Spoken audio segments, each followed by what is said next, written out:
Welcome to Caseback Watches. My name is Tim and our topic is Praesidus again in this video because they have a new watch. If you're not familiar with the brand, it's an American company that revives historic timepieces with a military connotation, let's say. So we had some Pilot watches, we had a historic dive watch, and they are pretty close to the original with some sometimes unpopular decisions, but when the history demands it, when the role model demands it, they follow it. And I really salute that. I really like that there are not so many compromises. Anyways, they have a new one. Now it's on the wrist. It's the Praesidus PAC 76. And PAC or PAC stands for Pilot Asymmetrical Chronograph. And now we're talking about a genre of watches, a bit like the Type 20, for example. Perhaps you're familiar with the Type 20 more than this asymmetrical chronographs. So we have a genre or type of watch that was produced for the military by various companies, various manufacturers. So a Type 20 is more a category of watch and not a single piece, okay? And same thing with our watch today. These chronographs, these asymmetrical chronographs were produced in the 70s, we're deep in the 70s now, for the Royal Air Force in the United Kingdom by manufacturers like Hamilton, for example. But again, not only by Hamilton, so more genre or category of watch. And we're talking clearly here about the tool watch for a purpose, to measure distances, for navigation purposes, and of course to measure time. Very legible, very robust, and back then relatively affordable. We're not necessarily in the luxury segment here, although these watches can look handsome today. And you might ask now, why are they called asymmetrical, or what's the reason for this asymmetric case form? You can ask 3 people and you will hear 3 answers. So I'm guy number 4, answer number 4. But I think the most convincing reason is just you have a bit more metal around pushes and the crown. So a natural form of crown guard all around this half of the watch, instead little buckles everywhere, right? I think this is very convincing, and you have more metal just to drill through for the installation of pushers and crowns. I think this is one explanation that makes some sense if you think about it. And before we go into the light box, let's check out that teaser I produced for the watch with all construction drawings from the flea market. That was fun.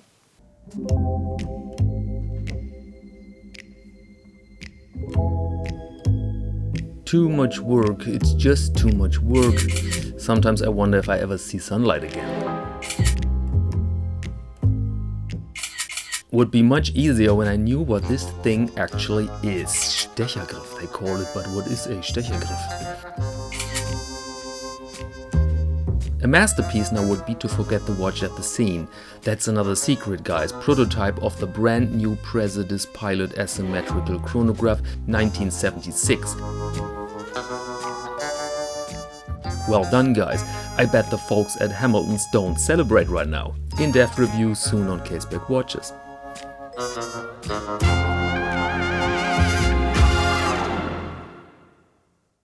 Okay, let's start the review here as always with the measurements. So we have a case diameter here of 38.5 millimeters, a length lug to lug of 45.3, height is 11.4, lug width is 20. As a crystal, we have mineral glass coated with sapphire. This, of course, is a bit cutting costs, but it works because I've been wearing this for, or I've worn this for, what was it, 2 weeks? And without, it was hard duty, but you cannot see any form of scratch. So I think it really does the job. Inside is the VK64 Mecha Quartz movement.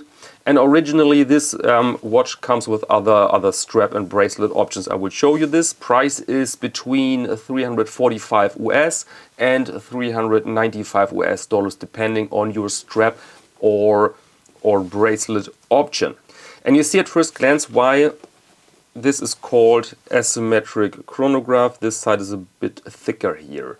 You have more material than on this side, and this gives the watch this typical distinctive look that is, again, not connected to exactly one manufacturer. You find it from several brands. By the way, I think I found a typo, and I hope this is a prototype. Or am I wrong? Asymmetrical here? Do you write asymmetrical really that way?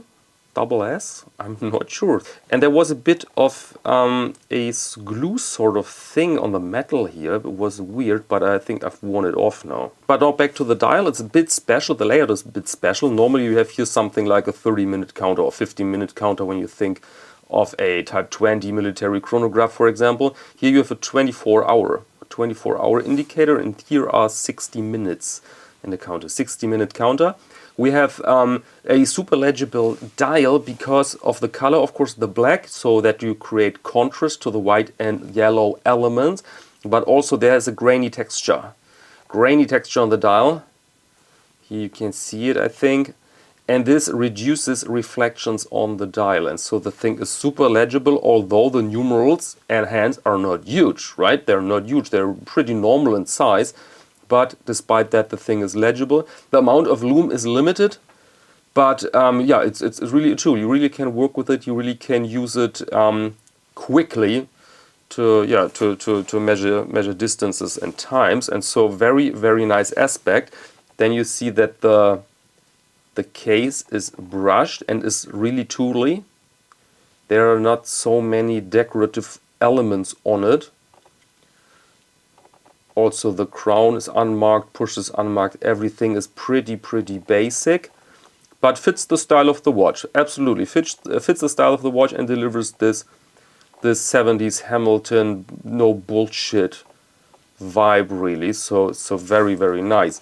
And now let's operate it. I mean, operating a quartz movement is not super exciting. We don't have to wind it, and this here is without any resistance, so to speak. So we have a position 1. The only position, and with that position you operate the movement, and of course this doesn't feel great. This feels flimsy and not super great, but keep in mind you have to use this thing once, right? Or if in case you're traveling, then you have to readjust the time, but normally these are super accurate movements, so you pick your time and then you can wear it during months basically without readjusting the time.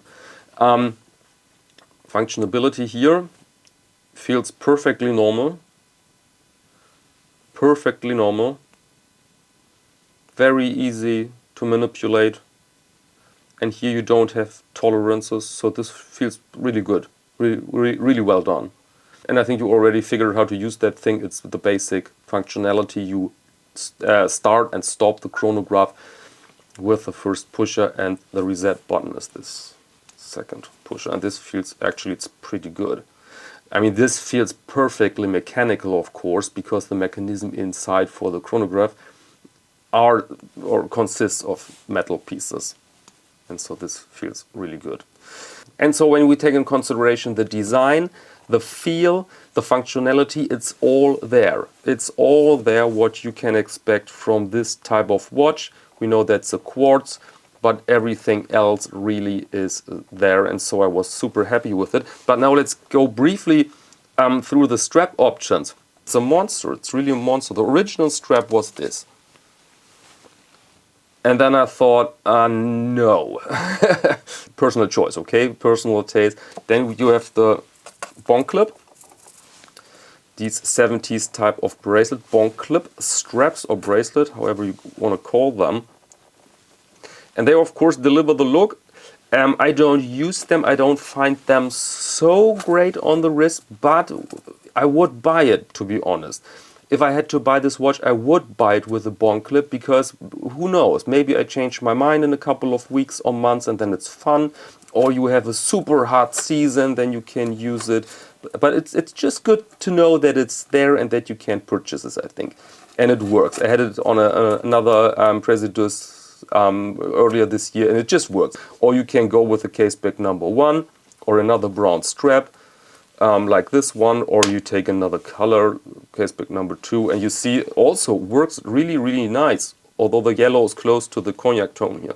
But it just works, strap monster really, and so I'm very happy with it. Really fun on the wrist, and that's what we're going to do now. Let's put it on the wrist. And there you go, 38.5 millimeters, which I think is the original size of many of these watches. I think they came in 36 when I recall correctly, but there were larger ones. Or if you think about the reduced Omegas, who also deliver this look sometimes, then same size. So 70mm wrist, 38.5, just a good tooly expression. Nice strap, and so good to go. White shirt, perfect. But of course this watch you really can wear with a t-shirt and with other garments. I cannot imagine it with a suit, to be honest. It's so too formal. I think it's not the region of that watch. But everything else you can wear it with a shirt, with a hipster shirt with squares on it, I think, without any problem. And so this was a really, really nice experience. Welcome back, and now availability, very simple. You can order it right now at the Praesidus website, and I don't think it's a limited edition. At least they didn't tell me anything about a limitation, so I think you are not in a hurry. They will come back even if the first batch is sold out. That happened very quickly with their last watch I had here with the MAC watch. Was a fun piece also. But anyways, I will keep this video a bit shorter than usual because you can hear it. I caught some sort of flu. It's not COVID. Although I wonder what kind of difference would it make. No, it's a very ordinary flu, but I think I have to stop talking, you know. But I have prepared nice episodes for the rest of this year. I have nice watches here by Laco, for example, two very, very beautiful pieces and other very interesting timepieces here around me in that little studio. So we'll have a great end of 2023 here on Caseback Watches. Okay, that's it for this video now. Thank you very much for your attention as always, and until next time.